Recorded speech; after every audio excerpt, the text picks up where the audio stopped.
What is going on, guys? Winner Kills here, and welcome to a brand new and updated Marincess deck profile post Magnificent Mavens. And I gotta say, this is a very, very difficult format for Marincess to thrive in, unlike we've seen in past formats. I will say, however, the one thing that Marincess has going for it right now is its ability to run an absurd amount of hand traps and its ability to be able to summon Dweller pretty much whenever it needs to. But outside of that, dealing with 6 DD Crows a turn on top of things like Herald of the Orange Light, Pearl the Rhino Pops, and Kaleido Heart Shuffles, playing this deck is pretty difficult right now, and sometimes, I'm not gonna lie, it almost feels unplayable. I've taken this deck to my locals, I think the past 2 or 3 times, I want to say, in this, a Shizu tier format, and haven't really beat a single Shizu tier deck once, so there's that. But yeah, I figured I'd show you guys my updated Marincess list, because I know a lot of people have been asking. I have been showing this deck off on the Saturday Night Locals series. You may have seen a build with Adventurer cards and Fenrir, like things like that. This list is much more pure. I'm not playing the Adventure stuff, I'm not playing the Cashier stuff, and I'll explain why a little bit later. But let's go ahead and jump into the profile. Oh, and really quickly before we get started, if you guys want to support the channel by getting some amazing TCG accessories, check out Imperium Duelist down at the link below. They have all sorts of amazing playmats, sleeves, deck boxes, dice, and binders, and you can use my discount code WINNERKILLS10 off at checkout to save 10% off your entire order and support the channel in the process. Also, check out my TCG Player affiliate link as well. Link found in the description also. So, first things first here for our monster lineup, we have 3 copies of Marincess Pascalis. This card is really, really good right now. I feel like hands that don't start with Pascalis are definitely a little weaker, and you oftentimes can't afford that. Starting with Pascalis into Blue Tang is always a really good feeling. Definitely able to end on things like Dweller a little bit more easily because of this card. Level 4s in general in this deck are very, very good for that, obviously. And also the Spell Trap recursion it offers is great too for getting your dives and your waves and your battle oceans back, assuming they're not getting shuffled back in the deck by Medora Keldo. But yeah, every time I start my play with this deck and it doesn't get hit with Herald of the Orange Light, I feel like I'm pretty far ahead in terms of my combo, and I like it for that reason. And also, again, the recursion, if you get to that point. Then we have 3 copies of Blue Tang. Still a very, very strong normal summon.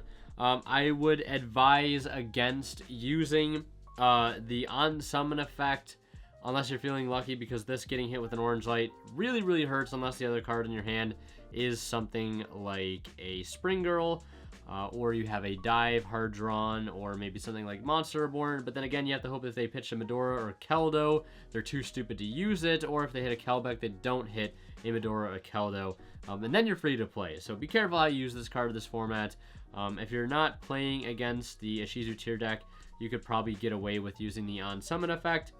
Maybe they're waiting for you to get to something like Anemone, but at that point, if they do that, we can send our tech card to the graveyard and not have to necessarily worry about so much losing one of our monsters to something like Herald of the Orange Light or Gamma even, which is somewhat popular. Then we have 3 copies of Spring Girl.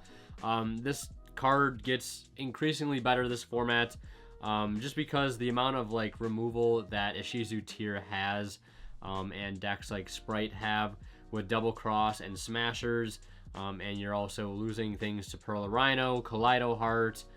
You're also losing things to Herald the Orange Light. Being able to play out of the graveyard is very, very important, especially when we're playing out of the graveyard from our hand, if that makes sense. Not necessarily relying on things like Reborn-like effects, but sort of like Chaos Dragon-like effects, like White Dragon, Wyvern Burster, etc. Being able to banish things out of our graveyard and summon to the board and be able to keep playing from there. And luckily, we don't have to worry about Bestials hindering our strategy, because everything in this engine is a water. The next up, we have 3 copies of Seahorse, a graveyard effect. I'm sure you will never resolve this format because it is always going to be getting shuffled into the deck. That goes with all the other Marincess names anyways. But this card you still have to play. I only wish it was a level 4. Whatever, cut it down to 2 because of that? No. Still a great extender to have while you're trying to climb into your Link 4 plays. And overall, just a good 1-card starter on its own. And then next up, we have 1 copy of Marincess Basilalima.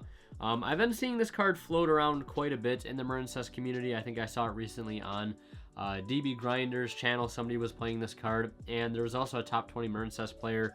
I think his name is a bunch of numbers. I saw his list on Hakuna Matata, and he was also playing this card. So I got to looking into it and tested it out for myself, and when I took this deck to locals, actually last night, I played against a Sprite deck, and I discarded this off of Coral Triangle, and he went to negate by tributing off an Xyz monster with Sprite Red, and I was able to then protect Coral Triangle with the Basilisk Lima, and that was really huge because I was able to continue to link climbing into a Zealantis to trade with the whole board that he had. Also, not to mention, it says if any monster you control be destroyed by opponent's card effect, you can banish this card from your graveyard instead. So that's anything, Bahamut's, Toads, Dwellers, etc. So protects from Pearl Rhino Pops and Orange Lights as well. And it says if this card is banished, you can target one face-up monster you control, gain 600 attack. So that can boost up your Bubble Reef even more, or your Totally Awesomes. And it is a permanent 600 attack gain as well, so our Toads can be 2800. And then last but not least, our last Marincess name is one copy of Sleepy Maiden. I feel like every time I want to cut this card because it is the only Marincess name in the deck that is not a one-card starter.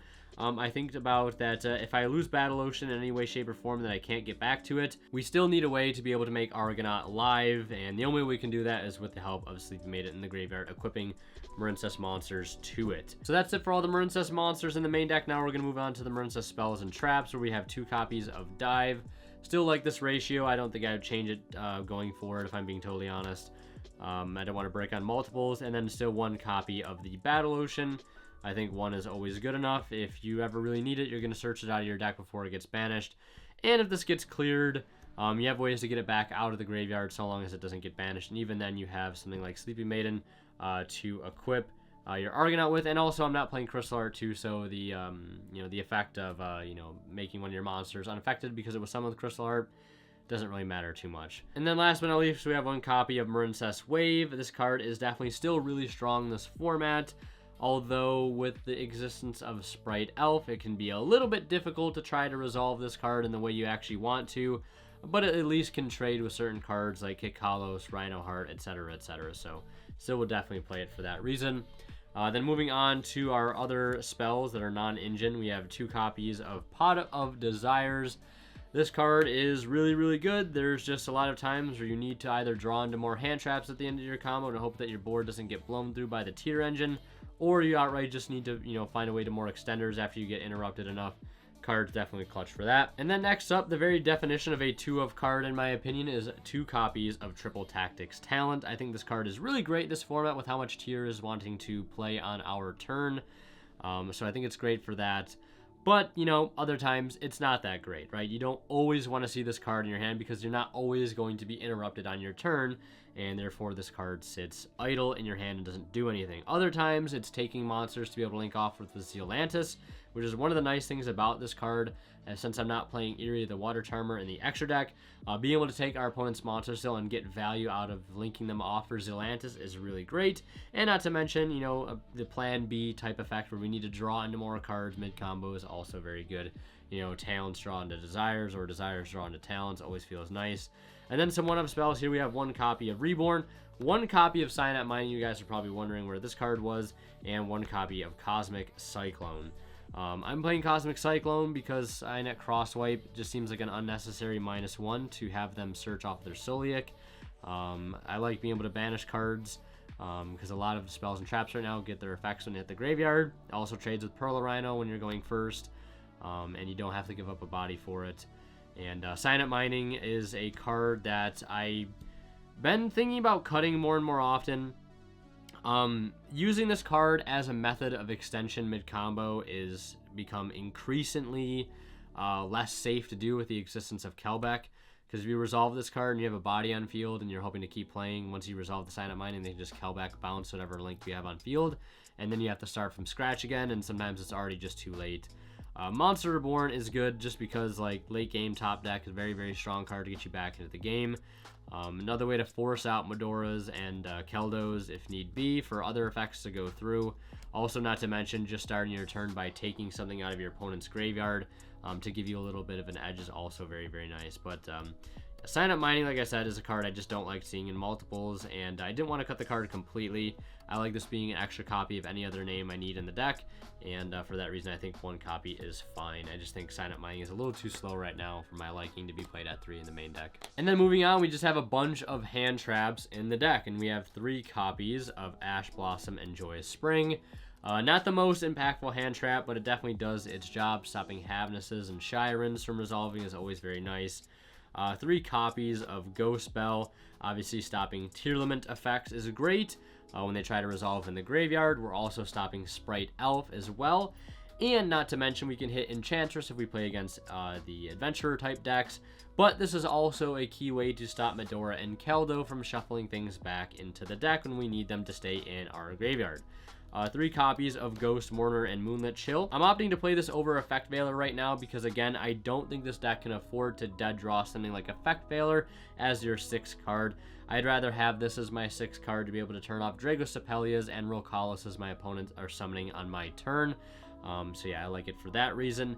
And it's just also a nice time card as well. That extra burn damage can come up. And I also wanted to play this over something like Imperm because this card can be drawn off of Bubble Reef and still be live, whereas Imperm cannot. Then we have 3 copies of Skullmeister. This was originally Nibiru, but on my stream the other day, I was talking over some viewers, and we came to the conclusion that it probably makes more sense to play Skullmeister than Nibiru right now. Nibiru is very, very easily out of this current format, and I think, again, Skullmeister is just a little bit better. It can stop Kelbecks and Agitos, and it can also stop Medoras and Keldos in the graves as well as just any other tier name or Silent Anglers as well. Then we have, just last but not least, 3 of the bird, 3 copies of DD Crow, and that is pretty much it for the main deck. It is 40 cards with 15 hand traps to boot. And now let's go ahead and take a look at the extra deck here. Pretty plain and simple for the extra deck. We have 2 copies of Sea Angel. Not much has changed there. I wouldn't change that ratio. Same thing can be said with 2 copies of Blue Slug. Again, Blue Slug is just great at 2. Don't think I'd ever play more. 1 copy of Splash Mage for the occasional line that comes up where you need it. And 2 copies of the Coral Anemone. 1 copy of Marbled Rock and 1 copy of Coral Triangle. Again, extra deck still relatively the same. And we have our Link 4s in that of Bubble Reef and Aqua Argonaut. But we also have 1 more Link 4. No, it is not Wonderheart, as the almighty World Sea Dragon, the Zelantis. This card is absolutely bonkers in here for a couple reasons. 1, it is a Link 4 that just takes 1+ monsters, so we can just make Bubble Reef, right, and then link it off for this, right? That's just something that you can do. It's kind of crazy. There's also some combos that you can set up where you have Bubble Reef on board, and then you discard a water to bring back a banished Anemone that maybe you banished off of a Spring Girl, and then you can link this off into this, right? And then these both come back, and none of your opponent's monsters come back so long as they are not watered, because the way this card works is that it says you, the person who owns this card, is the one that is special summoning back the monsters. If you are waterlocked either via Coral Triangle or Blue Slug or Coral Anemone, whatever it may be, you can only special summon waters back to the field. So that means if you're playing against a board that has no waters on it, that means their entire board, as far as monsters are concerned, are banished, and that is huge. And then both of these will come back. And as a battle phase effect, it says during the battle phase quick effect, you can destroy cards on the field up to the number of co-link monsters on the field. So we'd be able to destroy 2 in this case. So this card is amazing because this deck was missing the ability to board wipe quite a bit. It lacked removal quite a bit, and we had to play Stealth Kraken kind of as a result. But now Zealantis kind of has come in very clutch as well. Needed pressure in the extra deck and just good removal in general. And then moving on, we have 1 copy of Abyss Dweller. We have to play this card. It's just a no-brainer. The only way we really stand a chance against here. And then 1 Bahamut and 1 copy of Toad. I was very hesitant on still playing this engine. I was very, very afraid of Super Poly, as you guys might have heard me express my concern in the Marincess guide that I posted a little while back, which, by the way, check out if you haven't already. But Super Poly really isn't that popular right now, mainly because the Tearlament's end board, which is Baron, Rokalos, and the Elf is not able to be Super Poly'd by any means that I currently am aware of. So I feel like a lot of people have moved off Super Poly for that reason. And the option to have Totally Awesome on the end board is just really, really nice. We can negate Shiren in hand, and since we're taking it and setting into the field, they can't use it to go ahead and fusion summon. So it's kind of nice for that reason. And again, the protection with something like Basalalima in the graveyard makes it an indestructible Toad at least once. And then we can also make it gain 600, making it a 2800 Toad, making it so they can't get over it in the battle phase if we don't have Aqua Argonaut up. But yeah, there were a lot of times where I was playing this deck without the Toad, and I definitely did miss it quite a bit, so I'm glad it's back in to the extra deck. And then we'll run through the side deck really quick here. 3 copies of Gamma and 1 copy of Driver. Ideally, these would be Bestial Magnamuts. They're just not in yet, but it's also a very good option for Flunder. And this is the fact, this is one of the main reasons I am siding this, is because we need a way to stop D-Shifter, because this deck cannot play through D-Shifter. In case you didn't realize, a lot of effects in this graveyard deal with adding things back from the graveyard, so D-Shifter is a no-no. And a lot of other decks like Sprite are on D-Shifter as well, because it counters Tear so well, and we're kind of caught in the crossfire. 3 copies of Dark Lure, 3 Lightning Storm for just Tear going second and Sprite, and then 2 DDG and 3 Solemn Judgment for going first. I like this 5 card going first pool here. We can hit Floodgates, or we can hit Board Breakers, Mystic Mines, etc., and also be able to turn skip Tier Limits if we need be. So yeah, that is it for the entire main, extra, and side. Now we're going to do a couple test hands. Alright, like I said, we were going to do a couple test hands, and that's exactly what we're about to do. So I've spent a little time shuffling the deck here since it was all just separated. And yeah, let's go over a few basic hands and see what we can and cannot do. So our opening hand, here we have a copy of Skullmeister, Blue Tang, Basalalima, DD Crow, and a copy of Triple Tactics Talent. I like this hand quite a bit. This is a hand that we can definitely go first or second with. We have 3 going second cards, and we also have 2 engine cards as well. Really like this hand quite a bit. Definitely cannot complain. So yeah, there are definitely a couple of ways we could play out a hand like this. We could either try to play around Orange Light, or we could not play around Orange Light. And obviously it starts with whether or not we use the Blue Tang effect on summon, or we do not. So for this first hand, we're going to play it blindly and not play around the Orange Light. So we're going to activate the effect here, and we're going to go ahead and send a copy of Spring Girl from the deck to the graveyard. And then we're going to go ahead and do a little bit of a Link 1 maneuver. And we're going to go into Sea Angel here. We're going to go Chainlink 1 Sea Angel to add a spell, Chainlink 2 Blue Tang to activate 3. And we're going to go ahead and reveal. And we find ourselves a copy of Battle Ocean, which is kind of huge. And now we can go ahead and take that other Marincess spell from our deck and add it to our hand here, a copy of Dive. So yeah, definitely going to be able to make a rank 4 with this board. And that's the other thing about playing Basalalima, is that it's another level 4 name that we can summon out or just see in any given hand to help make rank 4s like Bahamut or Dweller with. Whereas if there were Mandarin, yes, it could be a valuable extender to get to a Link 4, but we're really not always trying to go for a Link 4. Sometimes we're trying to more emphasize going for a Bahamut play or a Dweller play. So now we're going to go ahead and activate the Battle Ocean. And then from here, we can go ahead and activate Dive, and we'll choose to summon from deck at this point. Ash is a relatively unpopular hand trap right now, so we don't really have to worry too much about running into an Ash right here. And even if we did, we do have talents at least to try to back us up. But either way, we're going to summon out the Pascalist, we're going to activate her effect, and we're going to go ahead and bring out the Basalalima. And then we're going to go ahead and overlay these two here into a copy of Bahamut Shark. And then we're going to activate Bahamut Shark by detaching the Basalalima. And we're going to go ahead and bring out a copy of Toad, which we'll summon over here. Not in a conflicting zone with any of the arrows we need. And now we're going to go ahead and summon out our our copy of Anemone. And here we can activate Battle Ocean to equip for 1. And then next we're going to use the Anemone to go ahead and special summon out the Spring Girl. And then from here, we can go ahead and link this off into a Blue Slug. And we go Chainlink 1 Blue Slug, Chainlink 2 Spring Girl. We're going to mill 2 and add back. And we'll see what we can mill here. And we mill a Wave and another Spring Girl. So we'll add this back. So we're going to burn our opponent for 400. And we get a free card out of it in the process here.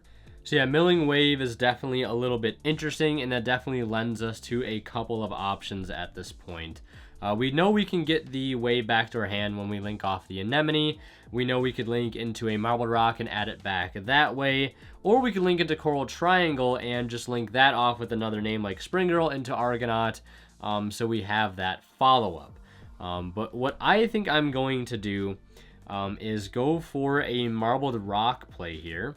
And we're going to go Chainlink 1 Battle Ocean, Chainlink 2 Anemone, targeting the wave. And we're going to go ahead and equip with all three. Now, the reason I'm going for this is because if we were to go the other route where we special summon out the Coral Triangle and we just add back the wave, we then have to special summon the Spring Girl and link it to Argonaut, and we have no actual follow-up in our hand.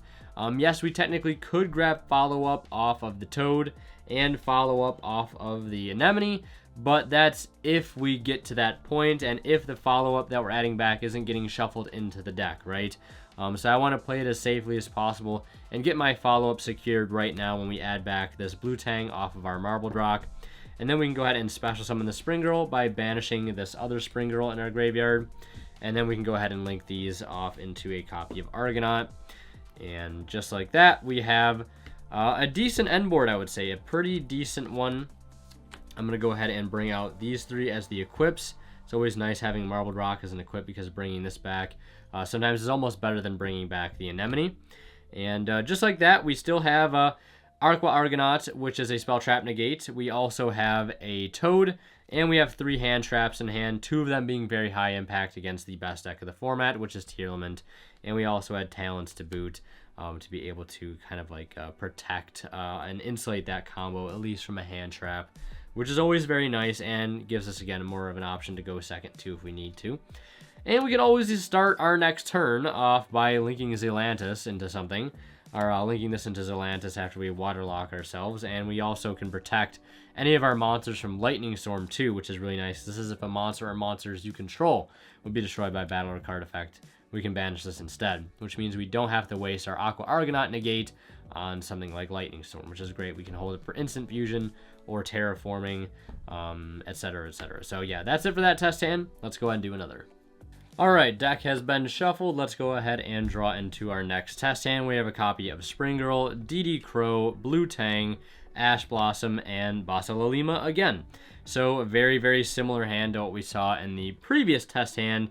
And that time we didn't play around Herald of the Orange Light.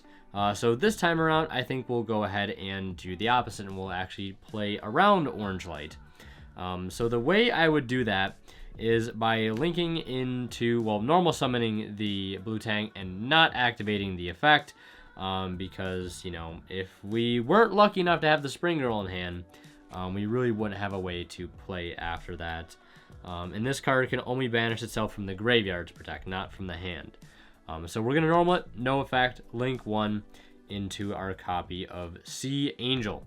And the nice thing about this deck, too, is sometimes a lot of decks right now, mainly tier, are kind of plan D, E, F, G, H-ing into Baguzga if all goes wrong.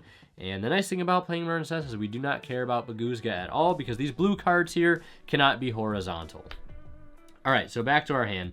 So Chainlink 1, Sea Angel to add a spell, Chainlink 2, Blue Tang to activate 3 and add a Marincess card. Battle Ocean again. And so we're going to go ahead and take Battle Ocean here. And this is also, I was just thinking about this as I was shuffling, you know, in between test hands, how nice it would be to play 3 Dive again.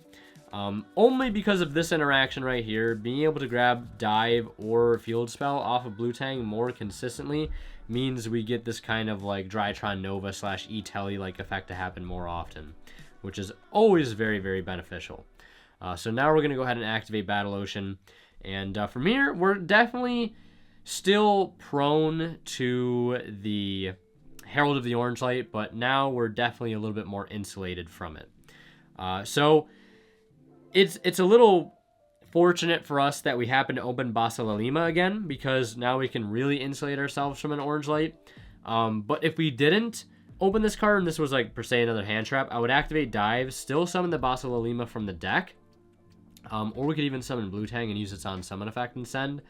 because I doubt they'll take the bait at that point. But let's say we just summon Basilolima, we can link then into Anemone, and we can use Anemone effect. And if they orange light it, that's fine, it will negate the effect, but at least we still keep the body on field, and that's better than nothing. So now we're going to activate Dive. And Dive is going to go ahead and special summon one from the deck, since we control the Battle Ocean. And we're going to opt to summon Pascalis here. Now again, they could activate Dive, or not Dive, they could activate Herald of the Orange Light right now if they wanted to. But we'd still be in a very, very good spot because we'd still have a Spring Girl to be able to play out of the grave and at least establish a Link 4. Not going to lie, though, it would hurt quite a bit, though, to get hit with it. But I think it's definitely too early because what we're going to do now is go ahead and overlay these two into either Bahamut or Dweller. I like the idea of going into Bahamut because this will actually force the Orange Light if at all possible. So we're going to go ahead and detach. And they will attempt to negate and destroy with the Herald, and we can either choose to let it negate and destroy, or we can banish the Basilolima from the graveyard once it is detached, because I believe this does detach for cost.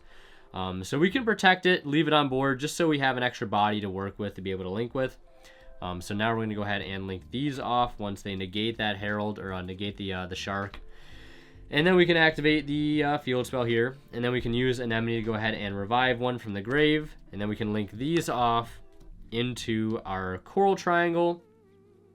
And again, activate the field spell. And we'll go Chainlink 1 field spell, Chainlink 2 Coral Triangle. We'll just target this to add back to our hand. And then we can go ahead and re-equip. Let's see here. We can re-equip just one, actually, at this point. And I'll explain why in just a moment. Then we're going to activate this effect here, discarding the blue tang, go ahead and search Wave. And now we can go ahead and special summon our Spring Girl by banishing the blue tang from the grave. And then before we link into our Argonaut, we're actually going to link off the Spring Girl into a copy of Blue Slug. And then we're going to go Chainlink 1 Blue Slug, Chainlink 2 Spring Girl. And I can't remember if I shuffled before I searched last time, so we'll just quickly do that now. We're going to mill 2. We don't find a Marincess card there, but that's fine. But we're going to add back the Spring Girl. And then we can go ahead and link these off into a Link 4, such as the Aqua Argonaut.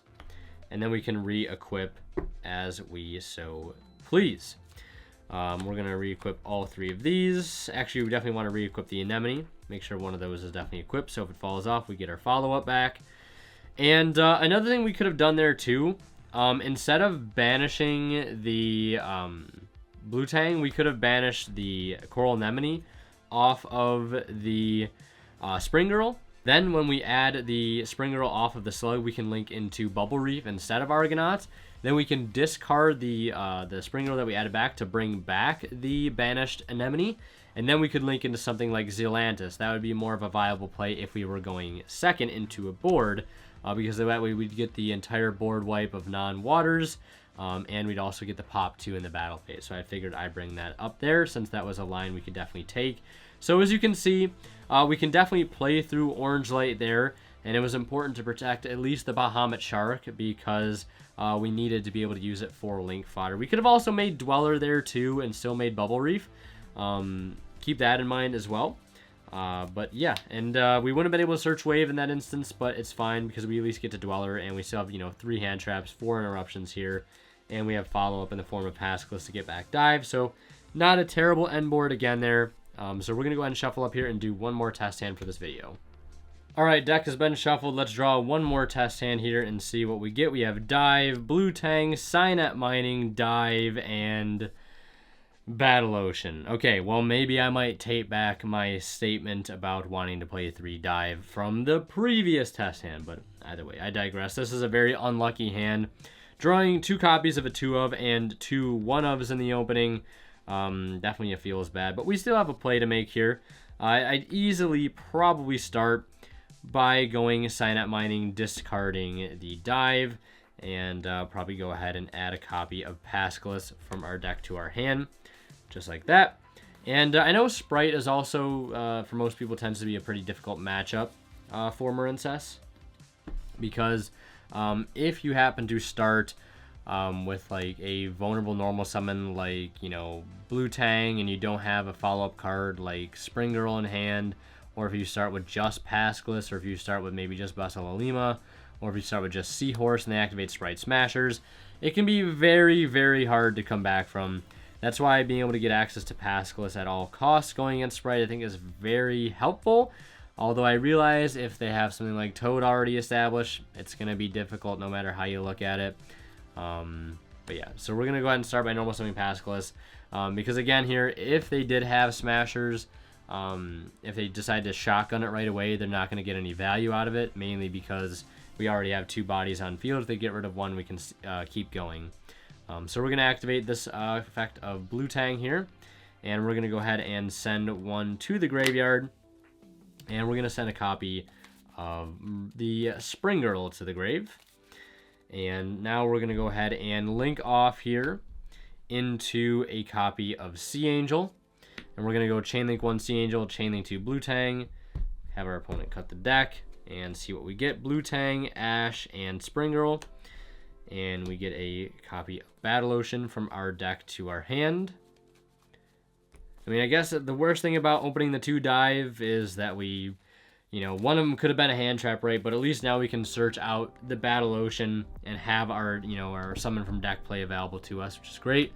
So we're going to activate the Battle Ocean here. So before we use our dive, I want to go ahead and say that we do have a Dweller line here that we could take. And I realize I haven't shown a Dweller line yet this entire test hand section. So we're going to go ahead and do that now. We're going to activate the dive, and we are going to choose to summon from deck. And we're going to summon a copy of Seahorse here, importantly. It might seem pretty tempting to go ahead and summon something like Basalalima here for the graveyard protection and the fact that it's level 4. But if we summon Basalalima, we won't actually have a way to get to our link 4 and having Dweller on top of that. So now we're going to go ahead and link off the Anemone and the Seahorse into the Coral Triangle. We're going to activate Battle Ocean as Chainlink 1 and Anemone Chainlink 2. We're going to add back the Seahorse, and we're going to go ahead and equip these 2. And then from here, we can go ahead and special summon the Seahorse to our field. Link it off for a copy of Blue Slug. Since we have not summoned Blue Slug yet, we can use Blue Slug here to add back the Blue Tang for follow-up for next turn. And we don't need to use the discard effect of Coral Triangle here since we unfortunately already opened Wave, but that's fine. We can get the Coral Triangle loaded up in the graveyard for next turn for free follow-up, which hopefully won't get Mudorid, but it probably will. Then we're going to go ahead and summon the Argonaut here and equip 3. Or you could go for Bubble Reef here, again, if you really wanted to. Then we can special summon the Spring Girl by banishing the Sea Angel. And then we can go ahead and overlay both of these into the Abyss Dweller. Just like that. So we had an Argonaut, which is actually being boosted up to 4,800 because of the Dweller. We have Wave and a follow-up card in hand in the form of the Blue Tang. And we also have Pascalus engraved and Seahorse engraved for follow-up. And we have the Anemone add back, which again, if they're able to out our Dweller in some way, shape, or form, we might not have that follow-up because Mudora and Keldo exist. And yeah, overall, pretty solid board. Again, if you wanted to try to draw into more hand traps, you could have gone for the Bubble Reef instead. And you could have also maybe have banished the Anemone out of the grave instead of the Sea Angel to be able to bring back with the Bubble Reef next turn for possibly a Zelantis play. So yeah, that is going to do it for this test hand portion of the video. From now on, I think I'm going to combine test hands and deck profiles together. Let me know how you guys like them. The videos might be a little bit longer, but I'll try to keep them as trimmed as I possibly can. But yeah, that's going to do it. Hope you guys enjoyed. As always, Winter Kill signing out. We'll see you guys in the next one. And like always, a big thank you goes to our Divine level channel members who are Pony Star, Cadillac City 4, Justino, HH Cyber, and our newest Divine level member, Ms. Fid. Thank you guys so much as always for your very kind and extremely generous support of this channel.